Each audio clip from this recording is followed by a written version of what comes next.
Virgo, hello there, my beautiful friends. We're going to do your general tarot reading for early January 2022. Thank you so much for joining me today. You know I appreciate every single one of you. And we're going to get right down to business here with a couple of oracle cards just to breeze into this reading nice and smooth. So let's shuffle it up one time for the beautiful Virgo collective. Early January. Let's see what's up. Really hope you're all doing well. Enjoyed your New Year's and such. But yeah, we're just going to look at these first cards real quick, then we'll get into the full tarot reading itself.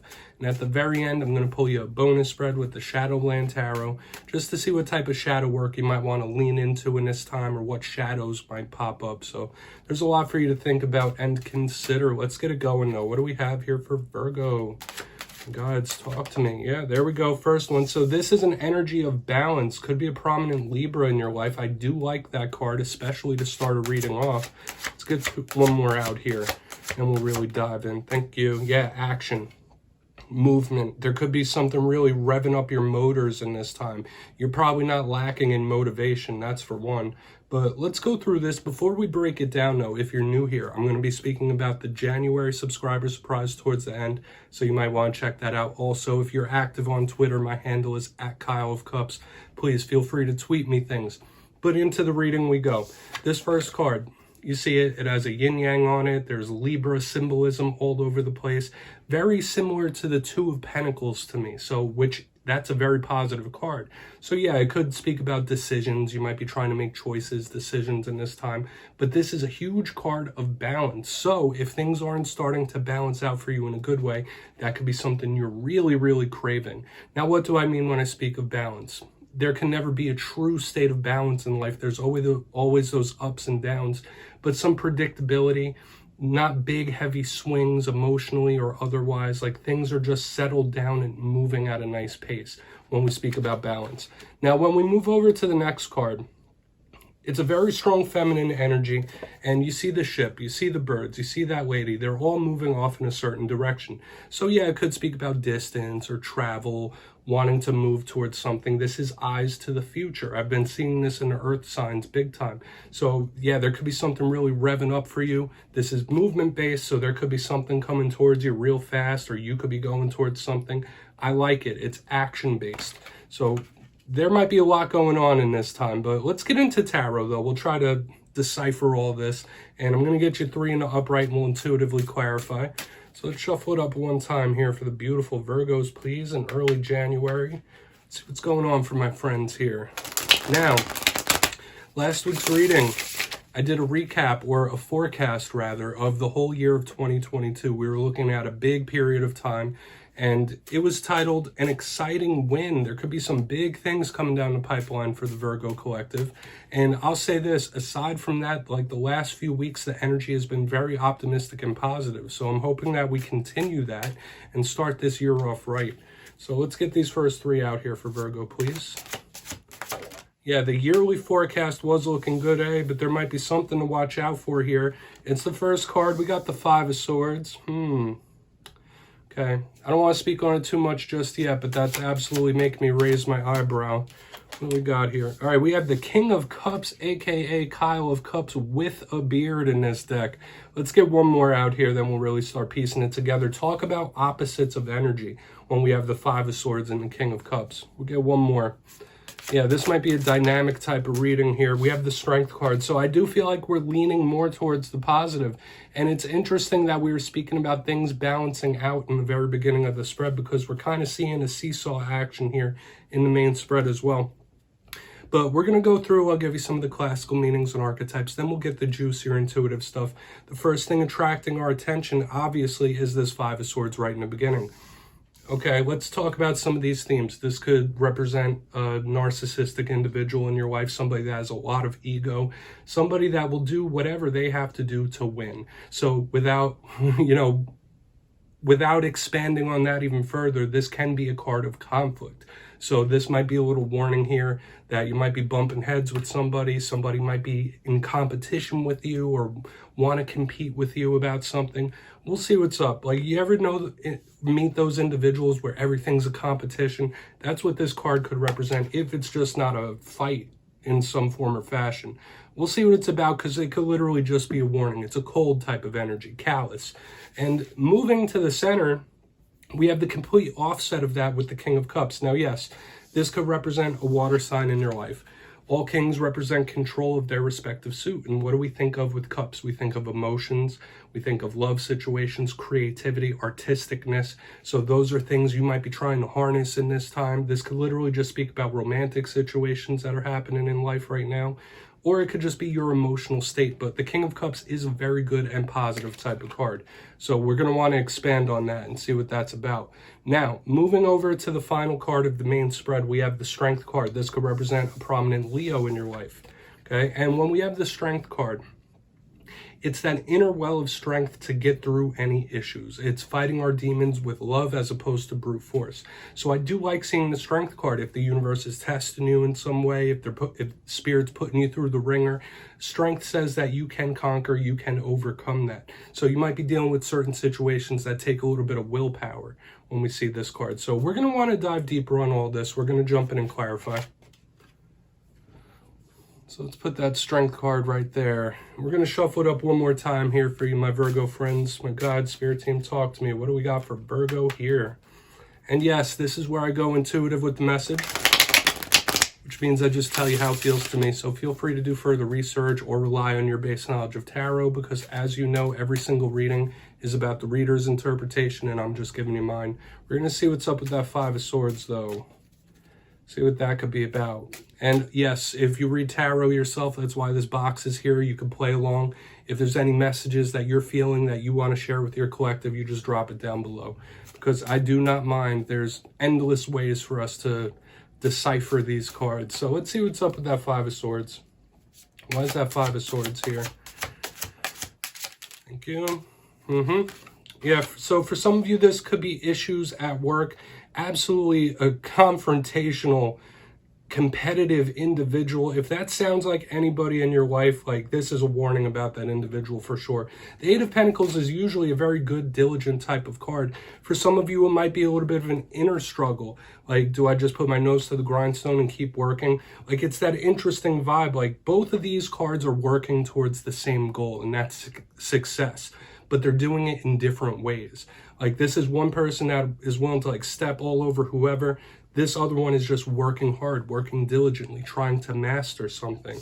So for some of you, this could be an insatiable urge to just reach the top in something, okay? Now, yes, there's some Virgos watching this for love, and some are watching it for work, and it's so many different situations you could be going through. But with the Five of Swords and the Eight of Pentacles, that's what I'm thinking. Like, big work vibes here. So a lot of you, hopefully you're not having turmoil. It could be a little warning about conflict, though, for sure. All right, so we're going to go in on this King of Cups. Obviously, this could mean other things as well, but it is a little bit of a warning there. Let's see what's up with that King of Cups, though. Why is this King of Cups here? I don't feel like it's necessarily terrible, to be honest. But if that does sound like a person you're familiar with, they're showing up here in this spread. So why is that King of Cups here? What's the King of Cups here for Virgo? Thank you. Yeah, we have the Devil. All right, yeah, this is somebody that might be having some rough thoughts. Like, don't test me. Do not test me. I'm getting multiple things here. You might be having issues with a Capricorn. If you're not having issues with a Capricorn, this could speak about Capricorn season. And as I said, we had that up and down here in this first portion. So the way this is making me feel that in Capricorn season, which we're in right now at the time of this filming, your emotions could be spiking in different directions. Remember I said in the beginning, it's all about the balance. That seems to be the overall encompassing theme to this spread, is that now might be a time of emotional extremes, emotional roller coasters. So this could be a warning about your emotional state for sure. That 1 second you might be a little cold, a little callous, doing whatever you got to do to reach what you want to reach. The next second you might be a little softer in your approach. But yeah, that's what I'm feeling here with the Devil and the King of Cups. Okay, if you're not having issues with a water sign as well, or a Capricorn, that's just what I'm feeling, those emotional extremes, those emotional spikes. And when I was speaking about one's thoughts, like, your thoughts might get a little dark in this time as well. So that's something to beware of. We have a few warnings here, Virgo. It's all good, though. Life is all about that, right? But absolutely a warning about your emotional states. And even if you're cross-watching, the same applies. But we're going to move over to the strength card. Then we'll do a quick recap before we get into the shadow spread. Different vibe than we've been getting for Virgo in the past couple of weeks. So let's see why this strength card is here for my friends before we get into the shadow work. Yeah, Seven of Wands, you're going to be fine. That's just what that tells me. The Seven of Wands gets a bad rap. Also, that is a card that represents conflict. So in the diagonal corners, we have the Five of Swords. We have the Seven of Wands. So there, once again, another little warning here about butting heads with people. A little conflict. But under the Strength card, I feel like this is an absolutely beautiful, determined type of energy that whatever tests you're going through, whatever swings or extremes that you might be experiencing in this time, you will be fine. You can see it through. Do not give up. Okay, don't give up hope. Don't give up optimism. Don't give an inch. You can still be very stern in your ways and serious in your ways about your goals and what you want without being cold and callous. And that's what this tells me here on the back end. The strength with the Seven of Wands. This is someone, even if they feel cornered, even if they feel like the world's against them, there's a lot of things coming from every different angle, they will be fine. They have that determination that it takes to see something through. So this spread, although there's warnings in it, on the back end, it turns out for the better. Okay? Like, you have what it takes. And just apply it to whatever situation you're going through. You can get through it. Everything will be okay. That's the vibe I'm catching here. So let's go through and do a quick little recap, my friends. Then we'll get into the shadow work. If you'd kindly look down in the box. In position number 1, we have the Five of Swords with the Eight of Pentacles. Like I said, both of these cards are moving towards the same goal, but they're doing it in different ways. One's a little colder, one's a little more callous. One is just diligent, nose to the grindstone, doing what they got to do. So this could be a warning about work, any money situation. So if you're having money dealings with people, watch out for that. But yeah, it's that little flip-flop that I was feeling as we move to the King of Cups with the Devil, the emotional extremes. So we have double warnings in the beginning of this that your emotions could be spiking in different directions. You could be going from cold and rough into softer and more caring, and that's the vibe. Now, you could also be having issues with a Capricorn or a water sign, but as we move to the very back end, aside from all the warnings about emotional extremes, we have the Strength card with the Seven of Wands and the upright, the diligence, the staying power, you having what it takes, the heart and soul to see anything through. So even if the world is testing you from a lot of different angles, even if you do feel cornered or trapped in any type of way, you can see it through and you will be fine. Everything will be okay on the back end. It feels good to me. So please, let's take a screenshot if you'd like to look into this further. We're going to get into the shadow work here. And I'll be interested to see if similar themes pop up in the shadow spread. But let's shuffle it up one time here for the Virgo collective. And all the things I was just speaking about, that could represent individuals you're tied with. Always keep that in mind, okay? So let's shuffle this up.